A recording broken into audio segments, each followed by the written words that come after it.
স্মার্টফোনে চার্জ থাকছে না, জরুরি ফোন কলের মাঝে হঠাৎ চার্জ শেষ হয়ে ফোনটি বন্ধ হয়ে গেছে। সারাক্ষণ ব্যাগে চার্জার বহন করতে করতে বিরক্ত? আপনাদের জন্য রয়েছে সুখবর। চীন এবার নিয়ে এসেছে কার্যকরী সমাধান, যার রেশ থাকবে দীর্ঘ 50 বছর। হ্যাঁ, ঠিকই শুনেছেন, 1 সপ্তাহ বা 1 মাস বা 1 বছর নয়, টানা 50 বছর। চীনা প্রতিষ্ঠান বেটাভোল্ট টেকনোলজি এমন এক ব্যাটারি তৈরি করেছে যা কোনো প্রকার চার্জিং বা রক্ষণাবেক্ষণ ছাড়াই বিদ্যুৎ উৎপাদন করতে পারবে 50 বছর ধরে। অর্থাৎ ফোনটি আর কখনোই চার্জ করা লাগবে না। একইভাবে এর মাধ্যমে ড্রোনও উঠতে পারবে সারা জীবন। নতুন এই প্রযুক্তি চার্জার অথবা বহনযোগ্য পাওয়ার ব্যাংকের প্রয়োজনীয়তা পুরোপুরি দূর করে ইলেকট্রনিক খাতে বৈপ্লবিক পরিবর্তন আনতে পারে বলে আশাবাদী বেটাভোল্ট।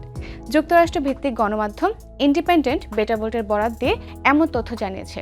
তাদের দাবি, পারমাণবিক শক্তির সক্ষমতাকে মানুষের হাতের মুঠো নিয়ে আসার প্রথম কার্যকরী উদ্যোগ হচ্ছে এই ব্যাটারি। ক্ষুদ্র এই ব্যাটারিটি এখনও পরীক্ষামূলক পর্যায়ে রয়েছে, তবে দ্রুত বাজারে আসার সাথে সাথে এটি একটি বিশাল গেম চেঞ্জারে পরিণত হবে বলে আশাবাদী প্রতিষ্ঠানটি। আজকের ইউরেকায় আমরা জানব পারমাণবিক ব্যাটারি এবং এর ব্যবহার থেকে শুরু করে স্মার্টফোনের ব্যাটারি সংক্রান্ত নানা তথ্য। সঙ্গে আছি আমি জেবা সাজিদা।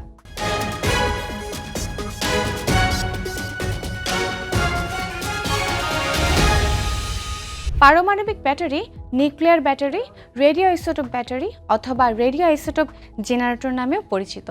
এটি এমন এক ধরনের যন্ত্র যা তেজস্ক্রিয় আইসোটোপের ক্ষয় থেকে প্রাপ্ত শক্তি ব্যবহার করে বিদ্যুৎ উৎপাদন করে।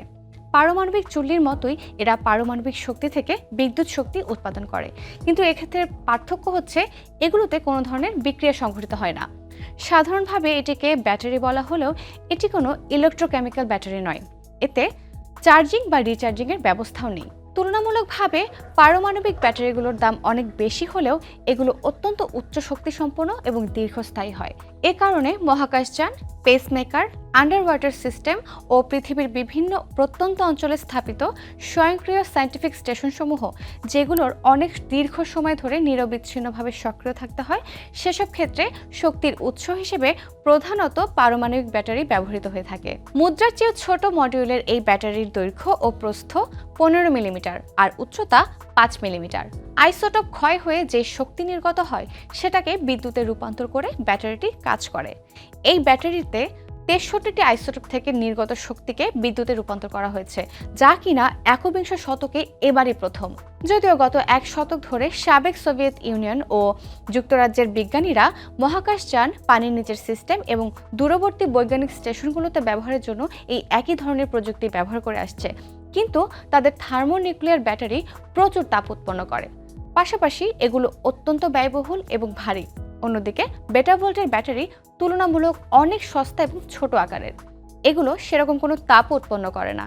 এছাড়া বেটাভোল্টের ব্যাটারি ছোট আকারে হওয়ায় অনেকগুলো ব্যাটারি একসঙ্গে কাজ করতে পারে, ফলে তা আরও বেশি শক্তি উৎপাদনে সক্ষম। ব্যাটারি তৈরিতে শক্তির উৎস হিসেবে বিজ্ঞানীরা ব্যবহার করেছেন তেজস্ক্রিয় উপকরণ নিকেল 63।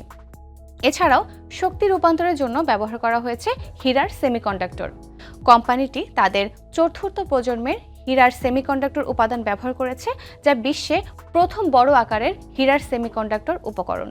সেমিকন্ডাক্টরটি মাত্র 10 মাইক্রন পুরু এবং নিকেল 63 এর শীটটি কেবল 2 মাইক্রন পুরু। তেজস্ক্রিয় নিকেল 63 ক্ষয় হতে থাকলে সেই শক্তি বৈদ্যুতিক প্রবাহে রূপান্তরিত হয়, আর এভাবেই উৎপন্ন হয় 50 বছর স্থায়ী দীর্ঘ শক্তি। স্মার্টফোন ছাড়াও বেটাভোল্টের পারমাণবিক শক্তির ব্যাটারি মহাকাশ, এআই উপকরণ, চিকিৎসা সামগ্রী, মাইক্রোপ্রসেসর, উন্নত সেন্সর, ছোট ড্রোন ও মাইক্রো রোবটের মতো একাধিক খাতে টেকসই বিদ্যুৎ সরবরাহের উৎস হিসেবে চাহিদা মেটাতে পারবে। ছোট আকারের এই ব্যাটারির প্রথম সংস্করণ 100 মাইক্রোওয়াট শক্তি ও 3 ভোল্টের বিদ্যুৎ সরবরাহ করতে সক্ষম। প্রতিষ্ঠানটি জানিয়েছে 2025 সালের মধ্যে বাজারে আসবে এর পরবর্তী সংস্করণ, যা সর্বোচ্চ 1 ওয়াট পর্যন্ত শক্তি সরবরাহ করতে পারবে। বেটাভোল্টের ব্যাটারি এরই মধ্যে পরীক্ষামূলক পর্যায়ে প্রবেশ করেছে এবং সামনে এটি ফোন ও ড্রোনের মতো বাণিজ্যিক খাতের জন্য ব্যাপকভাবে উৎপাদনে যাবে। পারমাণবিক নামটির সাথেই যেন সুরক্ষা শব্দটিও জড়িত।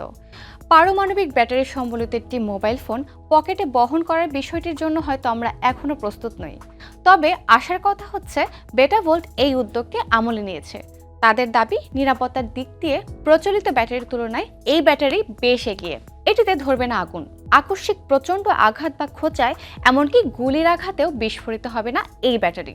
সাধারণ ব্যাটারিতে উচ্চ তাপমাত্রায় নিরাপত্তার ঝুঁকি থাকে, কিন্তু এই ব্যাটারিতে পারমাণবিক শক্তি ব্যবহার হলেও নেই কোনো তেজস্ক্রিয়তার ঝুঁকি। পাশাপাশি -60°C থেকে শুরু করে 120°C মতো উচ্চ তাপমাত্রায়ও এটি নির্বিঘ্নে কাজ করতে সক্ষম। প্রতিষ্ঠানটি আরও জানায়, এই ব্যাটারিতে কোনো প্রকার বাহ্যিক বিকিরণ ঘটে না, অর্থাৎ কারো দেহে পেসমেকার, কৃত্রিম হৃৎপিণ্ড বা ককলিয়া ইমপ্ল্যান্টের মতো উপকরণ সংযুক্ত করা থাকলেও এর ব্যবহারে নেই কোনো ঝুঁকি। বেটাভোল্টের তথ্যানুসারে ব্যাটারিটি পরিবেশ বান্ধব। 50 বছর পর পুরোপুরি ক্ষয় হয়ে ব্যাটারিটি একটি স্থিতিশীল আইসোটোপে পরিণত হয়। পরিবেশের জন্য এটি কোনো ধরনের বাড়তি হুমকি বা দূষণ সৃষ্টি করবে না। পারমাণবিক ব্যাটারি তো এখনই হাতে পাওয়া যাচ্ছে না, তার জন্য আমাদের আরও কিছুদিন অপেক্ষা করতেই হচ্ছে। আপাতত আপনার হাতের ফোনটির ব্যাটারি সম্পর্কে কিছু তথ্য জেনে নেওয়া যাক। সাধারণ স্মার্টফোনের ব্যাটারির চার্জ কতক্ষণ স্থায়ী হয়? এই প্রশ্নের সবচেয়ে ভালো উত্তর হচ্ছে আপনার স্মার্টফোনটির ব্যাটারির সামগ্রিক ক্ষমতা কত, অর্থাৎ যেটাকে এমএএইচ বা মিলি অ্যাম্পিয়ার পাওয়ার রেট বলা হয়। যে ব্যাটারির এমএএইচ রেটিং যত বেশি হবে, সেই ব্যাটারির চার্জ বেশিক্ষণ স্থায়ী হবে। তবে এটি একমাত্র কারণ নয়। ব্যাটারির চার্জের স্থায়িত্বের ক্ষেত্রে ফোনের স্ক্রিন ব্রাইটনেস, রেজোলিউশন, ব্যবহার এসব বিষয়ে বড় ভূমিকা পালন করে। আপনার স্মার্টফোনটিকে আপনি কিভাবে ব্যবহার করছেন, আপনি কোথায় বসবাস করছেন, কোন মোবাইল নেটওয়ার্ক আপনি ব্যবহার করছেন, সবকিছুই স্মার্টফোনের ব্যাটারি লাইফের ক্ষেত্রে ভূমিকা রাখে। গত নভেম্বরে প্রযুক্তি গবেষণা বিষয়ক যুক্তরাজ্যের ওয়েবসাইট এক্সপার্ট রিভিউস চলতি সময়ের স্মার্টফোনের ব্যাটারির চার্জের স্থায়িত্ব নিয়ে একটি পরীক্ষা করেছে। এই পরীক্ষায় রাখা হয়েছিল বাজারের সেরা সব স্মার্টফোন। পরীক্ষায় দেখা গেছে যে স্যামসাং গ্যালাক্সি M31 স্মার্টফোন ব্যাটারির চার্জের স্থায়িত্বে সেরা।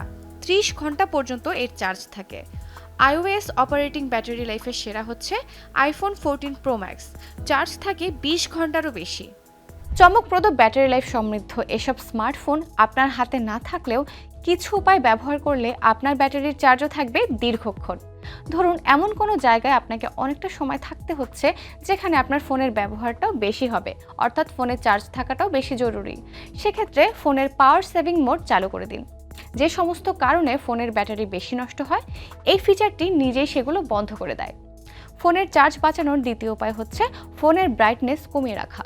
স্মার্টফোনের স্ক্রিন বেশ বড় এবং উজ্জ্বল হওয়ার কারণে প্রবল পরিমাণে ব্যাটারি নিঃশেষ হয়। ব্যাটারি লাইফ দীর্ঘ করার জন্য কমিয়ে রাখতে পারেন ব্রাইটনেস। একই সঙ্গে অটো ব্রাইটনেস অপশনটিও বন্ধ করে রাখতে পারেন, কারণ এই অপশনের ফলে অনেক সময় প্রয়োজন না থাকলেও ব্রাইটনেস বেড়ে যায়। আইফোন ব্যবহারকারীদের জন্য অলওয়েজ অন ডিসপ্লে নতুন ফিচার হলেও অ্যান্ড্রয়েড ফোনে এটি বহুদিন ধরেই রয়েছে। এই ফিচার চালু থাকলে ফোনের বেসিক তথ্য যেমন তারিখ, সময় ইত্যাদি সবসময় দেখা যায়, এমনকি ফোন লক হয়ে গেলেও। তবে যত বেশি সময় ফোনের স্ক্রিন অন হয়ে থাকবে, তত বেশি ব্যাটারি খরচ হবে। এই প্রবণতা আটকাতে সেটিংসে গিয়ে ফোনের স্ক্রিন টাইম আউট সময় কমিয়ে আনতে পারেন। ফোনে অবাঞ্ছিত সেটিং অন করে রাখবেন না, যেমন লোকেশন, ব্লুটুথ। যখন রাস্তায় আছেন, ওয়াইফাই ব্যবহার করছেন না, তখন সেই অপশনটি বন্ধ রাখুন। যখন একটি অ্যাপ ঘাঁটতে ঘাঁটতে নতুন অ্যাপে ঢোকেন, তখন কিন্তু ব্যাকগ্রাউন্ডে আগের অ্যাপটা চলতে থাকে, যার বেশিরভাগ সময় প্রয়োজন থাকে না। এর ফলে কিন্তু প্রচুর ব্যাটারি নষ্ট হয়। সবসময় অ্যাপ হিস্ট্রি ক্লিয়ার করে দেওয়াই শ্রেয়। এছাড়া সেটিংসে গিয়ে put unused app to sleep এই অপশনটিও ব্যবহার করতে পারেন। ফলে ব্যবহার না হলে অ্যাপটি ঘুমিয়ে থাকবে। প্রয়োজন না থাকলে ফোনের ভয়েস অ্যাসিস্ট্যান্টকে বন্ধ করে রাখতে পারেন। যদি এই সমস্ত পন্থা অবলম্বন করতে গিয়ে হিমশিম খান, তবে মনে রাখবেন, কিছুদিন পরেই যখন পারমাণবিক ব্যাটারি বাজারে আসবে, তখন হয়তো চার্জের ব্যাপারটি আর মনে রাখারই দরকার পড়বে না।